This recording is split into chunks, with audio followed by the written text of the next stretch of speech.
안녕하세요. 사실대로 김익호입니다. 오늘은 스펙사에 대해서 말씀을 드릴까 하는데요. 누가 스펙사를 만들고 비난하는가 이런 주제로 얘기를 해볼까 합니다. 최근 조국 장관의 청문회를 계기로 해가지고 스펙 문제가 불거졌는데요. 조국 장관의 청문회인지 아니면 조국 딸의 청문회인지 이런 말까지 나왔습니다. 수시와 학종으로 대표되는 현행 입시에서 과연 스펙 쌓기를 비난할 수 있는 자격이 있는 학부모 학생이 얼마나 될까 의문이고요. 이런 스펙 쌓기에 제기한 의혹에 대한 문제점부터 일단 살펴보도록 하겠는데요. 최근에 서울대생하고 고대생하고 로스쿨 재학생들이 데모를 했죠. 스펙 쌓기에 문제가 있다. 또 아니면 불법을 운운했는데요. 서울대 총학생회가 발표한 조국 사태 입장문을 보면은 모순점이 한두 가지가 아닙니다. 일단 500명이 모였다고 하는데 이게 전체를 대표할 수 있느냐 이것도 의문이고요. 일부에서는 또 이렇게 말합니다. 스펙 쌓기를 비난하는 게 아니라 불법을 비난하는 거다. 그런데 분명히 의혹이라 해놓고 이걸 갖다 불법으로 몰아간 건데요. 한 달 동안에 118만 건의 기사가 나왔다고 하는데 의혹이라 밝혀진 것은 없습니다. 만일 의혹이 문제라면 나경원 원내대표 아들도 고등학교 때인 2015년 미국에서 학술대회 할 때 의과학 포스터에서 제1저자를 올렸고 그다음 논문은 4저자로 이름을 올렸습니다. 이것도 문제를 제기하지 맞겠죠. 그다음에 가장 큰 문제는 우리나라에서 스카이라고 하면은 스펙을 쌓은 겁니다. 서울대 연구대를 들어갔다는 것 자체가 스펙이죠. 그것도 대부분 수시와 학종으로 들어간 스펙입니다. 로스쿨도 다양한 전문성을 가진 전문인을 법조계로 끌어들인다는 게 목적이었기 때문에 로스쿨이 생긴 거고요.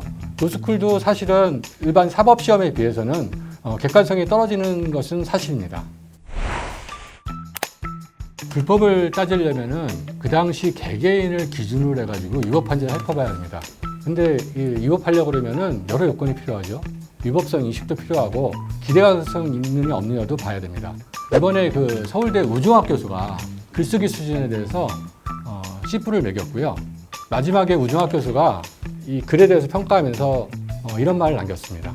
여러분들이 느끼는 부조리에 대한 분노는 의혹만 있는 조국 후보를 향할 것이 아니라 여러분들을 이 자리에 있게 만든 여러분들이 알게 모르게 악용한 입시제도의 부조리를 항의해야 할 것입니다. 비록 여러분이 그 입시제도의 혜택을 누린 원죄를 지고 있더라도 말입니다. 자, 그럼 이제 이런 스펙 쌓기의 공정성 문제와 제도 개선을 한번 말해볼까요? 지금 와서 이게 스펙 쌓기가 굉장히 문제되는 것처럼 얘기하는데 사실은 스펙이라는 건 좋은 말이었죠. 스펙을 쌓으려고 권장을 많이 했습니다. 우리가 이제 취업을 위한 8대 스펙이라고 하는데 보통 학벌, 학점, 그다음 토익 점수, 그다음에 어학연수, 자격증 여기 5개에다가 그다음 인턴 경험과 수상 경력, 봉사활동까지 포함해서 취업을 위한 8대 스펙이라고 합니다. 근데 이런 스펙이란 말은 원래 대학생들이나 아니면은 이직을 위한 직장인들을 위한 말이었습니다. 지금은 고등학생들까지 스펙을 쌓는 걸로 바뀌었는데 그게 왜일까요? 수시와 학종으로 대표되는 현행 입시제도 때문입니다. 수시라는 것은 1997년에 입시부터 도입이 됐는데 사실은 수시 자체가 나쁜 건 아닙니다. 지역 안배나 저소득층 배려, 특기자 선발 같이 합리적 목적이 있는 거였는데 처음에 수시 비중이 한 1.4% 정도밖에 안 됐어요. 지금 내년도 입시에는 어떻게 되느냐? 77%까지 올라갑니다. 수시가 이렇게 많은 상황에서 과연 정시를 준비하는 것은 굉장히 비효율적이죠. 그럼 우리가 수시를 준비하려면 어떻게 되느냐? 좋은 학종과 스펙을 쌓아야 됩니다. 근데 문제는 여기서 발생을 하죠. 스펙은 일신전속적인데 그 좋은 스펙을 쌓기 위해서는 부모의 돈과 시간과 인맥이 들어가야 된다는 것이죠. 사실 이번 스펙 쌓기 문제가 두드러지기 전에 제가 몇 분의 학부모 학생을 만나가지고 얘기를 들은 게 있는데요. 한 학부형은 본인이 직접 입시 컨설팅을 받기 위해서 300만 원에 가까운 돈을 썼다고 합니다. 그것도 벌써 10년 전 일이에요. 학생이 쓴 것도 아니고 부모가 돈을 들여야 되는 겁니다. 근데 아무리 좋은 제도라고 해도 부모가 입시 컨설팅을 받는 제도는 결국 좋은 제도라고 할 수 없죠.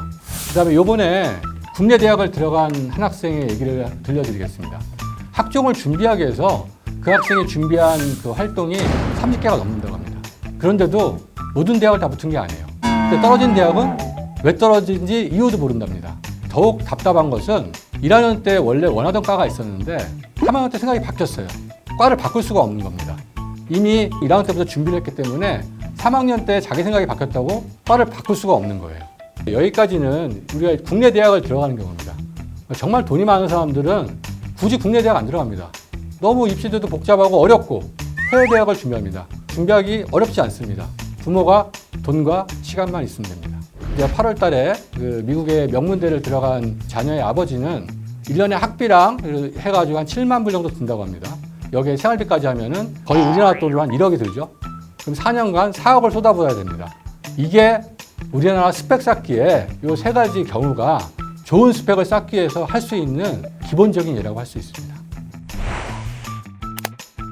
그런데 이제 스펙 쌓기 자체가 합법적이라고 해도 그 공정성이 문제가 되고 심각하게 훼손이 됐다고 그러면은 그 제도를 바꿔야 됩니다. 지금 현재 문제가 되고 있는 수시학 학종을 확 줄이거나 아니면 없애야 됩니다. 그리고 서열화의 또 하나의 모습인 자사고와 특목고도 폐지해야 되고 주장해야 됩니다. 더 나아가서는 대학 학군제로 알량한 대학 서열화부터 손볼 필요가 있습니다. 근데 막상 제도 개선을 하자 그러면 이런저런 이유를 내고 반대를 하죠. 왜냐? 이런 제도가 있어야지 돈이 많은 기득권자들이 우월적 지위를 확보할 수 있기 때문입니다. 근데 만일 제도 개선이 필요 없다. 다른 사람의 스펙 쌓기가 문제라고 그러면은 수시로 입학한 전 학생의 학종과 자소서 제출 자료를 모두 전수조사해 봐야죠. 그게 공정입니다. 왜 교육을 받고 대학을 들어가나요? 지성을 쌓기 위해서입니다.